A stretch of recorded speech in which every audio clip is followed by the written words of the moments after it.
नमस्कार साथियों, स्वागत है आपका अपने चैनल वैकेंसी लॉर में।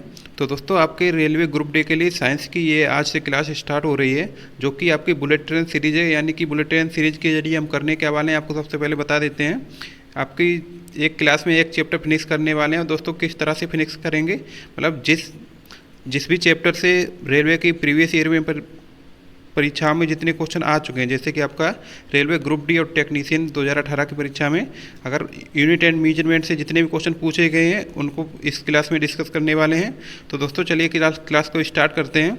और दोस्तों, इसका पीडीएफ भी हमारे टेलीग्राम चैनल पर आपको मिल जाएगा, वहाँ पर आप ज्वाइन होकर इसका पीडीएफ भी डाउनलोड कर सकते हैं। और दोस्तों, अपनी तैयारी को और भी बेहतर बना सकते हैं, क्योंकि रेलवे में आपको पता है कि ज़्यादातर क्वेश्चन रिपीटेटिव ही होते हैं। तो ठीक है दोस्तों, यानी कि आपके जो 80% क्वेश्चन आने वाले हैं ग्रुप डी में, दोस्तों आपके रिपीटेटिव क्वेश्चन होंगे। दोस्तों, रिपीटेटिव क्वेश्चन होने का मतलब ये, जितने भी क्वेश्चन प्रीवियस ईयर परीक्षा में आ चुके हैं, वही क्वेश्चन आपको देखने को मिलेंगे। कुछ क्वेश्चन नए होंगे, लेकिन दोस्तों कॉन्सेप्ट वही रहेंगे। तो चलिए दोस्तों, क्लास को स्टार्ट करते हैं। उम्मीद है कि आप इसको डेली लेंगे और अपनी तैयारी को और भी बेहतर बनाएंगे। तो दोस्तों, इस क्लास के जरिए हम टोटल आपके 11,000 प्लस क्वेश्चन डिस्कस करने वाले हैं, जिसमें कि आपके प्रीवियस ईयर क्वेश्चन है, यानी कि जितने भी क्वेश्चन आपके एनटीपीसी और ग्रुप डी में आ चुके थे, जो कि आपका 2018 में पेपर हुआ था। तो दोस्तों, आप सबसे पहले आपको बता देते हैं कि आज का जो हमारा टॉपिक है वो आपका मापक, मतलब मात्रक मापन एवं मापक यंत्र है। यानी कि आपको यूनिट एंड मेजरमेंट से इसमें क्वेश्चन देखने को मिलेंगे इस क्लास में। और उसके बाद जो बारी बारी से हम चैप्टर को करते रहेंगे, यानी कि जितने भी प्रीवियस ईयर क्वेश्चन बन सकते हैं ना किसी भी चैप्टर से, वो दोस्तों सारे के सारे इसमें डिस्कस करने वाले हैं। तो सबसे पहले पहला क्वेश्चन स्टार्ट करते हैं। तो साथियों, पहला क्वेश्चन आप देख लीजिए। ये क्वेश्चन आपका आरआरबी जेई में भी आया था एंड एलपी टेक्नीशियन में भी आ चुका है। दोस्तों, ये परीक्षा की दृष्टि से बहुत ही इंपॉर्टेंट क्वेश्चन है। दोस्तों, आपको जो क्वेश्चन देखने को मिलेंगे ग्रुप डी में, वो ज़्यादातर सिंपल ही होंगे। ठीक है दोस्तों, तो सबसे पहले उनकी प्रैक्टिस कर लेते हैं। तो भार का एसआई मात्रक क्या है? दोस्तों, भार का एसआई मात्रक आपका न्यूटन होता है, क्योंकि दोस्तों भार होता है W=m/g। ठीक है दोस्तों, W=m/g होता है। m का मतलब है किलोग्राम और g का मतलब है मीटर पर सेकेंड स्क्वायर। तो दोस्तों, किलोग्राम इंटू मीटर पर सेकेंड स्क्वायर आपका 1 न्यूटन हो जाता है। तो दोस्तों, आपका right answer option number B हो जाएगा। अब सेकंड नंबर क्वेश्चन देखिए, संवेग की इकाई क्या है? दोस्तों, संवेग की इकाई आपकी ऑप्शन नंबर बी हो जाएगा, किलोग्राम इंटू मीटर पर सेकेंड। क्योंकि दोस्तों आपको पता होगा, जो आपका संवेग होता है P=m/b। तो दोस्तों, P हो जाएगा किलोग्राम और m/b हो जाएगा मीटर पर सेकेंड। तो दोस्तों, आपका जो मात्रक बनेगा वो किलोग्राम इंटू मीटर पर सेकेंड आपका राइट आंसर हो जाएगा। तो विद्युत आवेश का एसआई मात्रक क्या है? दोस्तों, ये आपका सबसे इंपॉर्टेंट क्वेश्चन है, क्योंकि दोस्तों ये आपका एनटीपीसी में भी पूछा गया, एलपी टेक्नीशियन में भी पूछा गया और ग्रुप डी में भी आप यहाँ पर देख सकते हैं कि 2 बार ये रिपीट हो चुका है। तो दोस्तों, विद्युत आवेश का एसआई मात्रक आपको पता ही होगा, कूलाम होता है। राइट आंसर आपका ऑप्शन नंबर बी हो जाएगा। प्रकाश वर्ष निम्न में से किसकी इकाई है? दोस्तों, प्रकाश वर्ष आपकी दूरी की इकाई है। और दोस्तों, प्रतिरोध की एसआई इकाई है। दोस्तों, प्रतिरोध की एसआई इकाई आपको ओम होती है। ये राइट आंसर आपका ऑप्शन नंबर बी हो जाएगा। एसआई प्रणाली में प्रतिबल की माप इकाई क्या होती है? तो दोस्तों, अगर हम बात करें प्रतिबल की, तो दोस्तों आपका प्रतिबल इक्वल टू होता है, प्रतिबल इक्वल टू बल बटे विकृति। यानी कि जितना भी आप बल अप्लाई करेंगे किसी भी चीज़ पर, तो दोस्तों बल बटे विकृति होता है। दोस्तों, विकृति को नापते हैं अपना, विकृति को इंग्लिश में बोलते हैं डिफॉर्मेशन। तो दोस्तों, विकृति को नापते हैं मीटर स्क्वायर में, और दोस्तों बल को तो आपको पता ही है न्यूटन में नापते हैं। तो दोस्तों, इसका जो मात्रक बनेगा न्यूटन प्रति मीटर स्क्वायर। आपका right answer option number C हो जाएगा। अब 7 नंबर क्वेश्चन देखिए, विद्युत धारा का एसआई मात्रक क्या है? दोस्तों, आपको विद्युत धारा का एसआई मात्रक आपको बताना है। तो दोस्तों, विद्युत धारा का एसआई मात्रक आपका एम्पियर हो जाएगा। राइट आंसर ऑप्शन नंबर ए हो जाएगा। तो दोस्तों, ये आप क्वेश्चन देख सकते हैं कि ये ज़्यादातर आपके क्वेश्चन रिपीट ही मिलेंगे ग्रुप डी में। तो दोस्तों, यहाँ से अगर आपने ये क्वेश्चन प्रैक्टिस कर लिए हैं दोस्तों, आपके 80% क्वेश्चन तो यहीं से कंप्लीट हो जाएंगे। और बाकी अपना जो भी कॉन्सेप्ट वाइज जितने क्वेश्चन बनेंगे, वो दोस्तों आप अपनी देख लेना। और दोस्तों, साथ में मैं आपके न्यूमेरिकल भी साथ में कराता चलूँगा, जिससे कि आपके और भी कॉन्सेप्ट क्लियर हो जाएँ। और दोस्तों, बात करते हैं कि इसमें आपको सही मिलान बनाना है कि निम्न का मिलान कीजिए। विद्युत चुंबकीय फ्लक्स घनत्व। दोस्तों चुंबकीय फ्लक्स घनत्व का तो आपको पता ही है, मात्रक टेस्ला होता है, यानी कि 1 पे ए होना चाहिए। तो दोस्तों आपका एक तो सी में है और एक बी में है। दोस्तों नेक्स्ट देख लेते हैं। दोस्तों आपका जो नेक्स्ट आपको दिख रहा होगा कि जो आपका स्वप्रेरण होता है, दोस्तों आपका स्वप्रेरण का मात्रक होता है हेनरी, यानी कि आपका राइट आंसर 2 पे सी होना चाहिए। तो राइट आंसर आपका 2 पे सी इसमें है, लेकिन दोस्तों इसमें नहीं है। तो दोस्तों ये आपका गलत हो जाएगा, राइट आंसर आपका ऑप्शन नंबर डी हो जाएगा। दोस्तों नेक्स्ट देखिए, निम्न में से किसकी कोई इकाई नहीं है। दोस्तों आपको बताना है कि किसकी कोई भी इकाई नहीं होती है। तो दोस्तों सापेक्षिक घनत्व। दोस्तों आपको चाहे आपेक्षिक कहीं भी लिखा मिल जाए, किसी भी यूनिट में आपेक्षिक चाहे सापेक्षिक। दोस्तों आपेक्षिक सापेक्षिक जो भी आपकी राशियाँ होंगी दोस्तों, ये आपकी यूनिट लेस होती हैं, क्योंकि दोस्तों इनकी जो यूनिट होती है वो आपस में मिलकर कैंसिल हो जाती है। इस वजह से जब भी आपको सापेक्षिक या अपेक्षिक घनत्व या फिर आप सापेक्षिक घनत्व दोस्तों इस तरह के वर्ड आपको देखने को मिले, तो दोस्तों इनकी जो इकाई होगी वो आपकी यूनिट लेस होती है। तो राइट आंसर आपका ऑप्शन नंबर बी हो जाएगा। अब 10th नंबर क्वेश्चन देखिए, निम्न में से अदिश राशि नहीं है। दोस्तों आपको बताना है कि कौन सी राशि अदिश राशि नहीं है। तो दोस्तों आपकी जो बल होता है दोस्तों, आपकी ये सदिश राशि होती है, बाकी सारी की सारी आपकी अदिश राशि हैं। एम्पियर सेकंड किसकी इकाई है। दोस्तों आपकी जो एम्पियर सेकंड इकाई होती है वो दोस्तों आपकी आवेश की होती है, क्योंकि दोस्तों आपका Q बराबर I/T होता है। तो दोस्तों I तो आपका एम्पियर हो गया एंड T आपका सेकेंड हो गया, इस वजह से एम्पियर इंटू सेकेंड आपका आवेश की इकाई होती है। राइट आंसर आपका ऑप्शन नंबर ए हो जाएगा। अब 12th नंबर क्वेश्चन देखिए, गैलन सामान्यतः इस्तेमाल किया जाता है। दोस्तों आपका जो गैलन होता है वो आयतन की माप के रूप में यूज किया जाता है। राइट आंसर आपका ऑप्शन नंबर सी हो जाएगा। 13 नंबर क्वेश्चन देखिए, अनौपचारिक रूप से खगोलीय दूरी को व्यक्त करने के लिए लंबाई की कौन सी इकाई का प्रयोग किया जाता है। तो दोस्तों खगोलीय दूरी को व्यक्त करने के लिए आपका प्रकाश वर्ष को यूज में लाया जाता है। राइट आंसर आपका ऑप्शन नंबर सी हो जाएगा। 14th नंबर क्वेश्चन देखिए, दबाव की एसआई इकाई क्या है। दोस्तों आपको दबाव की एसआई इकाई तो आपको पता ही होगी, न्यूटन प्रति वर्ग मीटर होती है। दोस्तों इसका जो मात्रक होता है वो आपका पास्कल होता है, यानी कि प्रेशर की यूनिट पास्कल होती है, ये आपको ध्यान रखनी है। और नेक्स्ट क्वेश्चन देखिए, दाब का एसआई मात्रक क्या है। दोस्तों अभी मैंने आपको बताया दाब का एसआई मात्रक पास्कल होता है।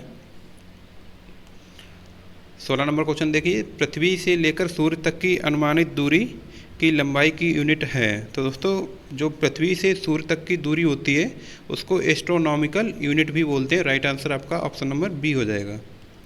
फोर्स की एसआई यूनिट क्या है। दोस्तों आपको पता होगी कि जो बल होता है आपका, बल की एसआई यूनिट न्यूटन होती है। और दोस्तों एक न्यूटन में किलोग्राम इंटू मीटर पर सेकेंड स्क्वायर, ये भी आपको ध्यान रखना है, किलोग्राम इंटू मीटर पर सेकेंड स्क्वायर।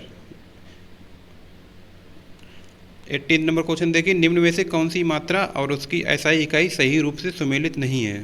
तो दोस्तों इसमें आपका जो फ्रिक्वेंसी होता है उसको हर्ट्ज में नापते हैं, ये तो सही है आपका, और मैग्नेटिक फ्लक्स टेस्ला। लेकिन दोस्तों ये गलत है आपका, क्योंकि दोस्तों मैग्नेटिक फ्लक्स घनत्व को टेस्ला में नापते हैं, लेकिन दोस्तों मैग्नेटिक फ्लक्स को वेबर में नापते हैं। यहाँ पर आपका ये गलत हो जाएगा, यहाँ पर वेबर होना चाहिए था, टेस्ला नहीं होना चाहिए था।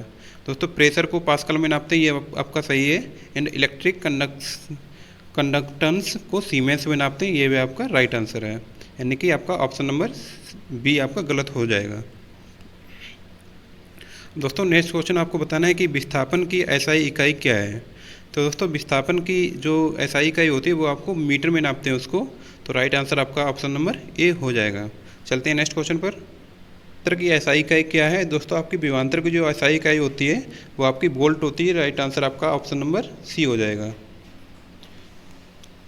शक्ति की अंतर्राष्ट्रीय इकाई क्या है। तो दोस्तों शक्ति की जो आपकी अंतर्राष्ट्रीय इकाई होती है वो आपकी होती है वाट। तो राइट आंसर आपका ऑप्शन नंबर ए हो जाएगा।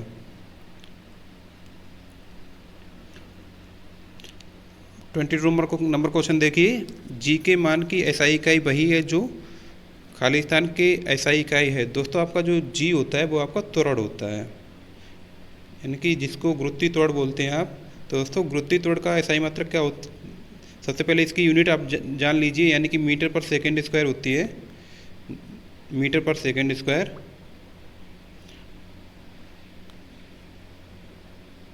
त्वरण का SI मात्रक होगा वो दोस्तों त्वरण के समान होगा, यानी गुरुत्वीय त्वरण का SI मात्रक त्वरण के समान होता है। दोस्तों आपका गुरुत्वीय त्वरण कभी कभी आपसे पूछ लिया जाता है, G is equal to 9.8 metre पर सेकेंड स्क्वायर होता है, ये आपको ध्यान रखना है। सबसे ज़रूरी है इसकी यूनिट को ध्यान रखना, यानी कि मीटर पर सेकेंड स्क्वायर इसकी यूनिट होती है। चलते हैं नेक्स्ट क्वेश्चन पर। निम्न में से किन भौतिक मात्राओं की इकाई एक समान है? तो दोस्तों आपको बताना है कि किसकी इकाई एक समान है। तो दोस्तों आपको कार्य को भी जूल में नापते हैं, ऊर्जा को भी जूल में नापते हैं, ये आपका राइट आंसर हो जाएगा दोस्तों, क्योंकि आपको बल और संवेग, यानी कि बल को न्यूटन में नापते हैं लेकिन संवेग को मीटर पर सेकेंड स्क्वायर में नापते हैं। तो दोस्तों ये आपका, यानी संवेग को किलोग्राम इंटू मीटर पर सेकेंड में नापते हैं, तो ये आपका गलत हो जाएगा दोस्तों।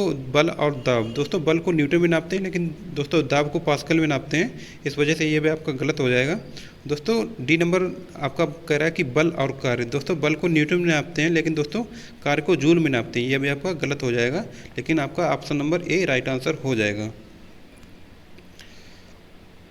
24 नंबर क्वेश्चन कह रहा है कि न्यूटन इंटू मीटर स्क्वायर प्रति किलोग्राम स्क्वायर SI इकाई है।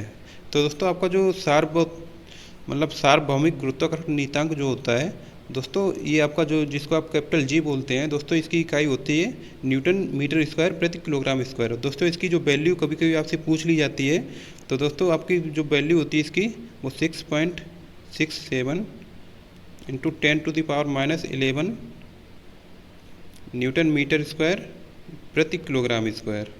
तो दोस्तों ये आपको यूनिट ध्यान रखनी है इसकी, और दोस्तों इसकी वैल्यू होती है 6.67 इंटू 10⁻11। चलते हैं नेक्स्ट क्वेश्चन पर। प्रतिरोधकता की SI इकाई है। दोस्तों आपकी जो प्रतिरोधकता की SI इकाई होती है वो दोस्तों ओम मीटर होती है, राइट आंसर आपका ऑप्शन नंबर ए हो जाएगा। जब भी दोस्तों आपको प्रतिरोध पूछा जाए आपसे, तो दोस्तों प्रतिरोध की SI इकाई होती है ओम, लेकिन दोस्तों प्रतिरोधकता की SI इकाई ओम मीटर होती है। 26 नंबर क्वेश्चन देखिए, चाल की अंतर्राष्ट्रीय इकाई है। दोस्तों जो आपकी चाल की अंतर्राष्ट्रीय इकाई होती है वो आपकी मीटर पर सेकेंड होती है, क्योंकि दोस्तों B इक्वल टू, यानी जो आपकी चाल होगी वो दोस्तों स्पीड इक्वल टू जो जितना भी आप विस्थापन तय करेंगे वो दोस्तों दूरी बटे समय होता है। जितनी भी दूरी तय करेंगे जितने समय में दोस्तों चाल आप बराबर आपकी दूरी बटे समय होता है। तो दोस्तों समय को आप दूरी को आप मीटर में नापते हैं एंड समय को सेकंड में नापते हैं, तो मीटर पर सेकंड आपकी SI इकाई हो जाती है। दोस्तों ये भी आपका इम्पोर्टेंट क्वेश्चन है, किन दो भौतिक राशियों की इकाई समान है। दोस्तों इस तरह के क्वेश्चन ग्रुप डी में बनते ही बनते हैं दोस्तों, अगर आप इनकी प्रैक्टिस डेली करके जाएंगे दोस्तों आपसे एक भी क्वेश्चन गलत नहीं होने वाला है परीक्षा में। तो दोस्तों ये क्वेश्चन अभी मैं करा भी चुका हूँ, यानी कि दाब और बल। दोस्तों दाब को पास्कल में नापते हैं लेकिन बल को न्यूटन में नापते हैं, ये आपका गलत हो जाएगा। बल और गति, दोस्तों बल को न्यूटन में नापते हैं लेकिन गति को मीटर पर सेकेंड में नापते हैं, तो यह भी आपका गलत हो जाएगा। दोस्तों बल और दाब, बल को न्यूटन में नापते हैं लेकिन दोस्तों दाब को पास्कल में नापते हैं, यह भी आपका गलत हो जाएगा। बल और भार, दोस्तों बल को न्यूटन में नापते हैं और दोस्तों भार को भी न्यूटन में ही नापते हैं, तो दोस्तों ये आपका सही हो जाएगा। दोस्तों भार को न्यूटन में कैसे नापते हैं, क्योंकि दोस्तों आप ये बोलेंगे सर भार को तो हम किलोग्राम में नापते हैं, लेकिन दोस्तों भार को किलोग्राम में नहीं नापते हैं।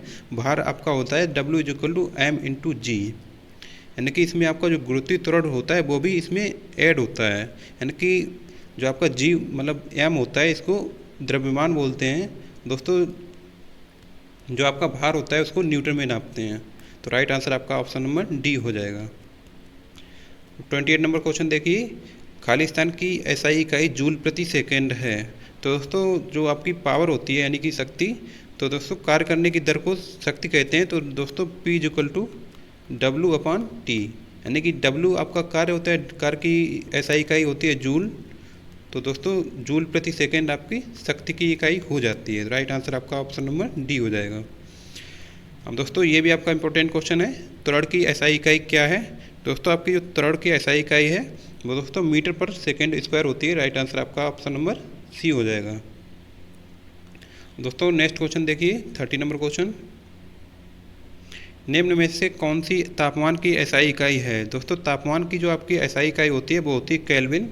दोस्तों एक मतलब 0 डिग्री सेंटीग्रेड में आपके 273 डिग्री केल्विन होते हैं, ये आपको ध्यान रखना है। और दोस्तों आपको बताना है कि परम शून्य ताप जो होता है, परम शून्य ताप उसको कितना बोलते हैं, उसको केल्विन में किस तरह से दिखाएंगे ये आपको बताना है कमेंट सेक्शन में। मतलब परम शून्य ताप को कितने डिग्री केल्विन बोलते हैं ये आपको कमेंट सेक्शन में बताना है। दोस्तों 31 नंबर क्वेश्चन देखिए, दी गई भौतिक राशियों में से क्या सापेक्ष राशि नहीं है। तो दोस्तों सापेक्ष राशि का मतलब होता है जो राशि एक दूसरे पर डिपेंड करे, जैसे कि आपका त्वरण हो गया, तो दोस्तों त्वरण होता है मीटर पर सेकेंड स्क्वायर। ठीक है दोस्तों, यानी कि ये मीटर पर डिपेंड कर रहा है एंड सेकेंड स्क्वायर पर भी डिपेंड कर रहा है। दोस्तों दूरी जो आपकी होती है वो आपकी होती है मीटर में। ठीक है दोस्तों, एंड आपका जो वेग होता है वो दोस्तों मीटर पर सेकेंड होता है।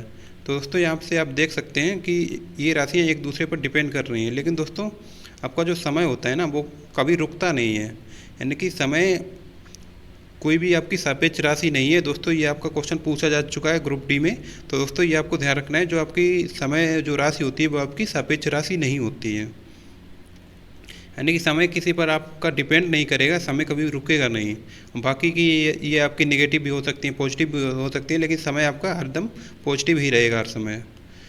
और दोस्तों 32 नंबर क्वेश्चन देखिए, निम्न में से किस युग्म की इकाइयाँ समान नहीं होती हैं। तो दोस्तों अगर हम बात करें आपके चाल और वेग की, तो दोस्तों चाल और वेग को आप मीटर पर सेकंड में ही नापते हैं, तो इसकी इकाइयाँ समान होती हैं। और दोस्तों कार्य और ऊर्जा, दोस्तों कार्य को भी आप जूल में ही नापते हैं और ऊर्जा को ही जूल में ही नापते हैं, तो इनकी भी इकाइयाँ आपकी समान होती हैं।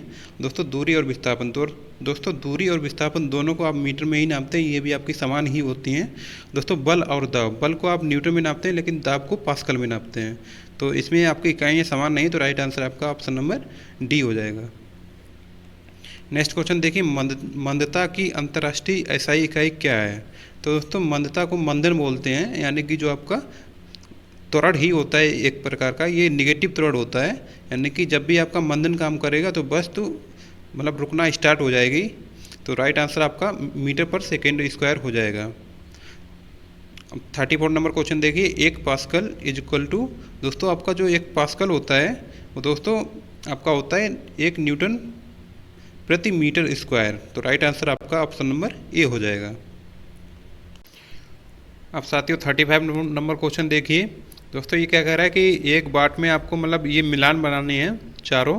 दोस्तों सबसे पहले आप देख लीजिए कि 4th नंबर क्वेश्चन, यानी कि 4th नंबर जो आपका 1 HP है, 1 HP में आपके 746 वाट होते हैं।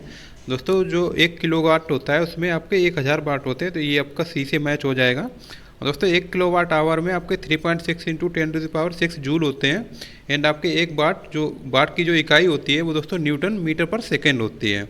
तो इस तरह से आपको मिलान बनाना है। दोस्तों आप इसमें अब जो ऑप्शन देखेंगे तो आपका 4 पे डी जाना चाहिए, यानी कि एक तो ये जा रहा है 4 पे डी, और दोस्तों एक तो ये जा रहा है।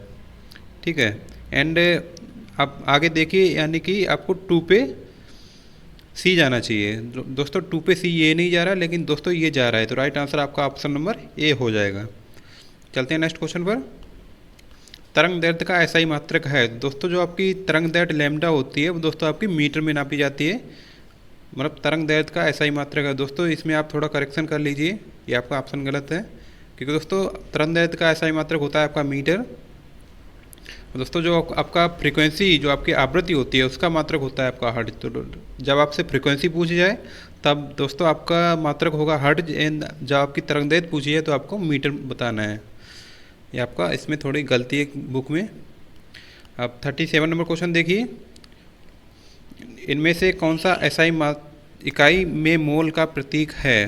तो दोस्तों मोल को आप इस तरह से लिखते हैं MOL, तो ये भी आपका RRB JEE में पूछा जा चुका है, तो ये आपका इंपॉर्टेंट क्वेश्चन बन जाता है।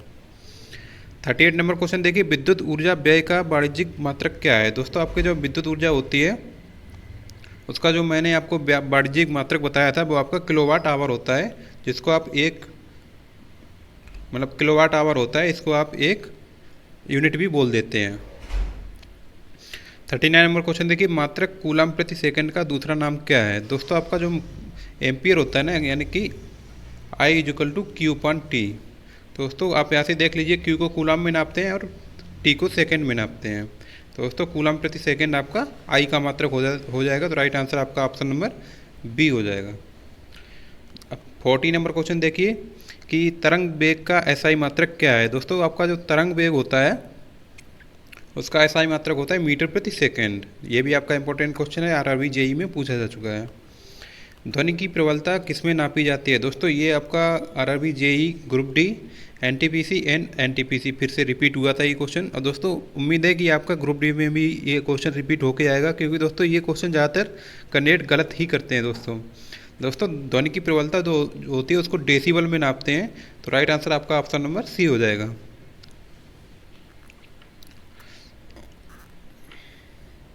दोस्तों अब नेक्स्ट क्वेश्चन देखिए, एक एटमॉस्फेयर इज इक्वल टू। दोस्तों आपका जो एटमॉस्फेरिक प्रेशर होता है दोस्तों वो होता है 1.01 इंटू 10⁵ पास्कल के बराबर। तो राइट आंसर आपका ऑप्शन नंबर ए हो जाएगा।